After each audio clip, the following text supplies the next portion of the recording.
Hi guys, welcome or welcome back. My name is Faye. Thank you for tuning in. In this video, I'll be sharing with you 5 tips on how to be the sober party friend. This has nothing to do with addiction or recovery. If you or someone you know needs help with that, please call the number right here or click on the link in the description. While I give you these tips, I'll be sharing some B-roll and footage of my friend Chelsea's birthday party. It was a perfect example of how to be the sober party friend. She had drinks, she had games, and I went and had a good time, so I thought I'd share with you how I did that without drinking a single drop of alcohol and not taking one shot.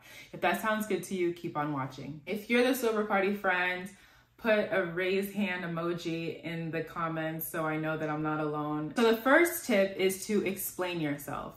Come up with the reason why you're not drinking. Is it your health? Is it your religion? Is it just a personal preference? For example, for me, I don't want to drink at this point in my life. I'm 29 and I feel like I need some clarity. I understand that alcohol and other substances will cloud my judgment and might distract me from the things that are in alignment with the goals that I'm trying to reach and the purpose that's called on my life. So I don't drink. If you don't have a reason, come up with your own, not in collaboration with anybody else, but just with yourself. Why do you want to stop drinking or using substances? What is the reason for that? Tip number 2, create your own one-liner. It can be a sentence, a phrase, even just a word to explain why you're not drinking when you're asked. Because people are gonna ask you, hey, why aren't you drinking? Here, let me get you a drink. What's the reason? And if you don't want to get caught up in the moment and feel pressured to give in because you don't have your answer ready, then prepare your own response. I usually say, I'm not drinking. And if they ask, it's just not for me. Your one-liner has to be solid because if it's not, someone will convince you that it's not as important as it is to you and you'll go home having had a drink and regretting it. It's happened to me before. I'm speaking from experience. So when someone says, why aren't you drinking? Make sure you have a one-line, no fluff answer that sets the boundary because that's essentially what you're doing. And you want to be comfortable with it so you can say it to people you know and people you don't know.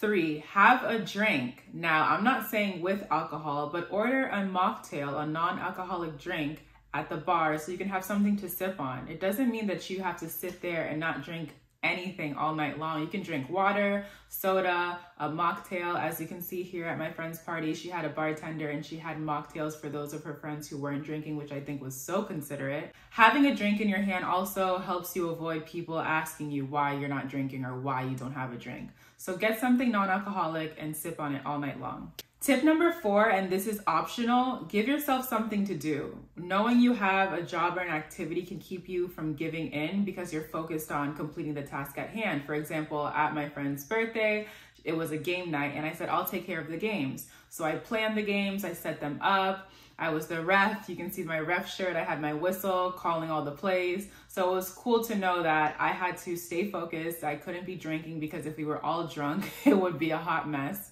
The easiest example is to be the designated driver. And I don't mean that you pick up all your friends and drop them all home. I mean that you drive yourself to the function and you drive yourself back. Knowing that you have to drive will keep you sober, keep you focused, and knowing that you can't indulge because it's a matter of safety. This can also be used in tip 2 as your one-liner. If someone asks you, why aren't you drinking? Oh no, I'm driving myself home. Tip number 5 is to be patient and non-judgmental. You know you're gonna be sober around people who are not. So be ready for people to be extra friendly, loud, expressive, and a little rowdy. If that's not your jazz, don't sign yourself up, don't go. But if you are up to being the sober person in the group, the sober girl at the party, be prepared for it. People are gonna talk to you, it might not make sense, they might laugh too long at something, they might take a while to remember or even forget what they were saying to you.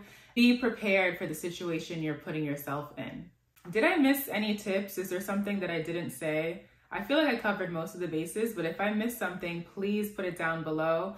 I must say that I'm really blessed to have friends and family who are not pushy, who are very understanding, supportive, and inclusive, even though I'm not drinking. Just because you're not drinking doesn't mean you can't hang out with people who drink and vice versa. There's no reason to divide yourself from your friend group, and if for some reason They do separate from you. They weren't really your friend. But anyway, that's the next video.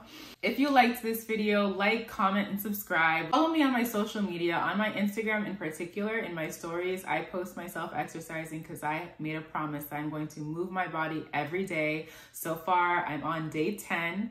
And if you want to see how that's going and maybe give me a little bit of encouragement, because girl, I need it, please follow me here. Until the next video, I hope you act accordingly. Bye.